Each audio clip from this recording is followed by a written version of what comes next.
Bismillahirrahmanirrahim. Assalamualaikum warahmatullahi ta'ala wabarakatuh. My name is Asmer Bayan. For this video I'm going to talk about volleyball skills. So, volleyball skills, we have 6 kinds of skills or volleyball skills. Number 1 is serving. Number 2 is pass or forearms pass. Number 3, sitting. Number 4, attacking or spiking. Number 5 is blocking. Number 6 is digging. So for this video I'm gonna be discuss about serving.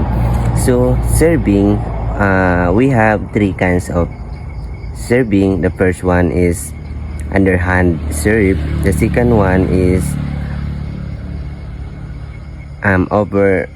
overhand serve. The third one is jump serve. So now what is serving? So serving, this is the first move to start the game. You throw or hit the ball over the net to the opponent court. Underhand serve, you hit the ball using your fist or palm from below. Overhand serve, you toss the ball up fist, then hit it from above your shoulder. So now we are going to proceed jump serve.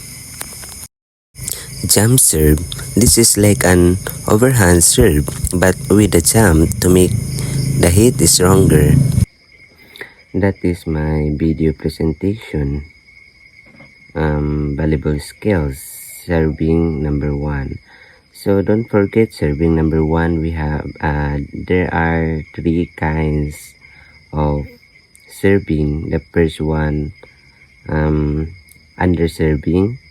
The second one is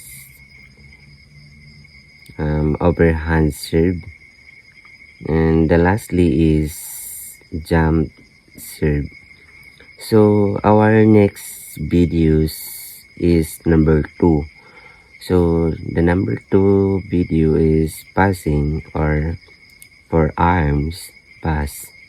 So that's all. Thank you and God bless. See you the next videos. Goodbye.